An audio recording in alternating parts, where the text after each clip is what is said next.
দীর্ঘদিন প্রবাস থেকে দেশে ফিরে দেখছেন স্বামী করছেন সংসার, তাও আবার নিজেরই আপন বোন অর্থাৎ শালীর সঙ্গে। তাদের রয়েছে 1 বছরের একটা বাচ্চা। পুরো বাড়ি তুলপার করে মাথায় তুলে নিচ্ছেন প্রবাসী। চলুন দর্শক বিস্তারিত আগে জানবো আমরা প্রবাসী সে বউয়ের কাছ থেকে। আচ্ছা এই যে আমি একটু কথা বলি আপনার সাথে। আপনি তো প্রবাস থেকে আসছেন না? জি। আপনি বিয়ের আগে কি দেখে গেছিলেন, আমাকে কিভাবে রেখে গেছেন, এখন কিভাবে পাচ্ছেন, একটু বিস্তারিত আমাদেরকে শেয়ার করুন। বোন, আমি দুঃখের কথা কি কমু, আমি 5টা বছর মনে করেন কি সৌদি আরব ছিলাম। সেখান থেকে মনে করেন ওর জন্য টাকা পয়সা সব আমি পাঠাইছি। আর এই যে দেখতেছেন যে আমার বোন, এই বোনের স্বামী মারা গেছে। হ্যাঁ, বাবার বাড়ি ছিল। আচ্ছা আপনি একটু সামনের দিকে আসেন, সবাই একটু সামনে। বাবার বাড়ি ছিল, তখনকার ওর বাচ্চা কাচ্চা ছিল না। তারপরে ও আমার ফোন দিয়া বলতেছে যে নাফু এখন আমি কি করবো। তা আমি বললাম যে তুই কি করবি, বাবা মাও নাই, কেউ নাই, কে তাহলে তুই একা এক বাড়িতে কীভাবে থাকবি? তাইলে তোর দুলাভাইও একা আছে, আমি যেহেতু প্রবাসে থাকি, তাহলে তুই তোর দুলাভাইরে রান্না বান্না করে দিলি, তোর দুলাভাই খাইতে পারবো, ভালো থাকতে পারবো দুজনেই। এই বিশ্বাস করে ওর আমি এর কাছে পাঠাইছি, বুঝছেন। এখন তো মনে করেন কি যে বাংলাদেশ আইছি, আয়া দেখি যেন ওর সাথে সুন্দর মানে সংসার চলতেছে, বিয়ে করা। হ্যাঁ, একটা বাচ্চাও হারাইছে। আপনি একটু দাঁড়ান। তো দর্শক শুনতে পেলেন ওনার কথা। এখন আমরা চলে যাব সেই বরের কাছে। আচ্ছা এখন আমার বয়ান হচ্ছে, আমার কথা যেটা হচ্ছে, আপনাকে বিশ্বাস করে শালীকে আপনার কাছে রেখে যাওয়ার ফল কেটে আপনি আপনার বউকে দিলেন। আমিও কিন্তু অবিশ্বাসী কাজ করি নাই, তার টাকা পয়সা 1 চুল পরিমাণ নষ্ট করিনি। যদি নষ্ট করি থাই, আমি প্রয়োজন পড়লে সবাই লেগে আমাকে জুতার বাড়ি দিবেন, লাখ সাজও দেবেন, তাতে আমার কোনো দুঃখ নাই। দেখেন টাকা পয়সা যা দিছে ওর বণিক পালিছি, এই যে একটা পুরস্কার কিন্তু দিছি গিফট হিসেবে। এই যে 5 বছর সে বিদেশ থাকছিল, আমি আব্বা ডাকবি, আমাকে কিরা আব্বা ডাকবি। ও না থাকার কারণে শালিটে রাখি যাওয়ার কোনো বণিক রাখি যাওয়ার কারণে এখন এই সাওয়ালটা তোমাকে আব্বা ডাকবি, এটা একটা পুরস্কার না, এটা গিফট নেয়া। ও আমাকে টাকা পয়সা দিছে, আমিও ওকে একটা গিফট দিচ্ছি যে দাও। এই তোর টাকা পয়সা দিছিস রে গাইলে তুই কি মানে সে এতদিন কষ্ট হচ্ছে প্রবাসে, সেও তার জন্য দেশে থেকে তার জন্য গিফটের ব্যবহার করছে এই একটা বাচ্চা। এখন আমরা একটু বিস্তারিত জানবো সেই বোনের কাছ থেকে। আমার সাওয়াল একটু অনেক আমাকে কোটি একটু side টাকা। দেন, আমি একটা কথা বলি। তুমি দেখো ওর দাম কত। আচ্ছা এই যে আপনার বোন আপনাকে বিশ্বাস করে রেখে গিয়েছিল, হ্যাঁ, আপনি তার বিনিময়ে কিভাবে আপনার দুলাভাইকে পটিয়ে পাঠিয়ে যেভাবে বিয়ে করে একটা বাচ্চা জন্ম দিলেন? না আপু, এটা ভুল কথা। আমি কোনো পাঠিয়ে বিয়ে করি নাই।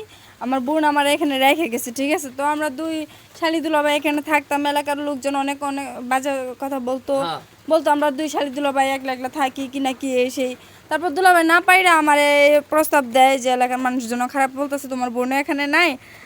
আমিও বলছি যে আপুর কাছে বললেন, আপুরে বললেন তাহলে আমি এখান থেকে চলে যাই। তো দুলাভাই বলতেছে তোমার বোনে যেহেতু আমার কাছে দিয়ে গেছে, তোমার আপুর কাছে বলতে হবে না, চলো আমরা বিয়ে করে ফেলি। তো সে অনুযায়ী আমরা এলাকার মায় মাতাব্বর নিয়ে বিয়ে টিয়া করলাম। করার পরে এখন তো মনে করেন যে আপু যায় তাই। আচ্ছা আপনি যে আপনারা যে বিয়েটা করছেন, হ্যাঁ, এটা কি আপনার বউ জানতো না? মানে এখন যে নিজের চোখে দেখলো, আগে কি জানায় বিয়েটা করেন নাই? ভাই জানালি আস্ত রাখতো নাকি? জানালি সে তো আমাকে আস্ত রাখতে, এখনই যে অবস্থা রাখতেছে, খারাপ কিছু করছি? ওরই বোন তো এতিম। হ্যাঁ, আমি বিয়ে করছি। আপনিই বলেন এগুলা কি মাইনা নেওয়া সম্ভব? যে স্বামীরে বিশ্বাস করে আমি থুইয়া গেছি, 5টা বছর ধরে বিদেশ করতেছি, মাথার গাম পায়ে হালাইয়া, বুঝেন না, একটা মেয়ে মানুষ হইয়া। আর সেই টাকা ও কি করছে, অপচয় করছে। আমার বোনের পেছনে যদি ওরকম ভাবে খরচ হতো তাহলে বুঝতাম ও কি করছে, সেটা ওর কাছে আমি জানতে চাই। তুই টাকা পয়সা আমার কিছু সেটা দে, আর আমি তোর সাথে সংসার করব। আমার বোনের প্রতি মাসে ওর দুধ খাওয়াতে 5,000 কোটি টাকা লাগে। 5 বছরে তুমি আমাকে একটা সাওয়াল দিবে পারো নাই, ও আমাকে আসেই সাওয়াল দিছে। 1 বছরের মধ্যে একটা সাওয়াল দিছে, আব্বা ডাহে। তুমি যে টাকা পাঠাচ্ছি একটা টাকা নষ্ট করিনি। কি শোনা, খাও না দুধ খায়, ও আবার দুধ পছন্দ করে। আরও খরচ আছে না ভাই, এ জামা কাপড় কেনা লাগে, তারপরে ওর বোনের জামা কাপড় কেনা লাগে। আমার শালি তো, হ্যাঁ, মায় আছে কিন্তু এটা আন্তরিক আছে। ক্ষতি করিনি, তোমাকে একটা বাচ্চা দেবো না। আচ্ছা আমি এখন একটা কথা বলি। আচ্ছা আপু, এই যে আপনার বোনকে তো বিয়ে করেছে, হ্যাঁ, আর তার বিনিময়ে হচ্ছে কি এই যে আপনার মানে নিজের বোনের মেয়ে, মানে বোনের বাচ্চা, মানে নিজের বাচ্চা, মানে একটা বাচ্চা দিয়েছে। এই যে আপনি এখন বলছেন সংসার করবেন না, এখন আপনি যদি ওকে ছেড়ে দেন, হ্যাঁ, আপনার বোনটাকে যদি ছেড়ে দেন, তাহলে বাচ্চাটা নিয়ে কোথায় যাবে, কি করবে? না, আমি চাচ্ছি না যে, আমি চাইতাছি আমার বোন থাকুক ওর সাথে, ঠিক আছে। আমি যা টাকা পয়সা ইনকাম করে ওর কাছে পাঠাইছি, আমার দিয়ে দেখ, আমি চলে যাব, ঠিক আছে। কোথায় যাবেন? আমার 2 চোখ যেদিকে যায় আমি ওদিকে চলে যাব। কারণ আমি তো চাবো না যেহেতু আমার বোনের একটা বাচ্চা আছে, আমি বোন হয়ে তো আরেক বোনের ক্ষতি করতে পারি না, এজন্য চাচ্ছি।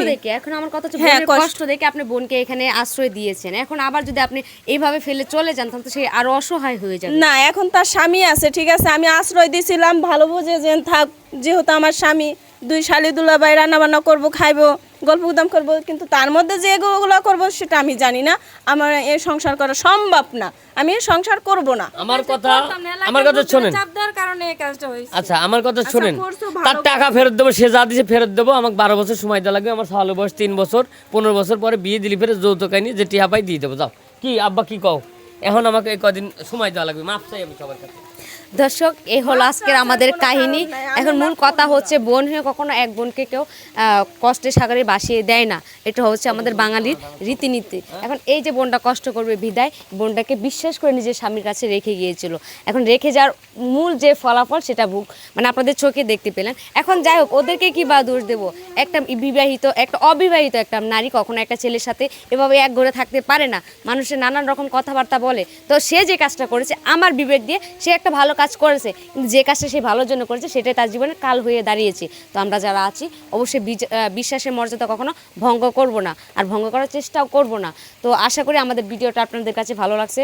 আবার এরকম নিত্য নতুন ভিডিও বানিয়ে আপনাদের মধ্যে উপস্থিত করার চেষ্টা করব। ধন্যবাদ সবাইকে।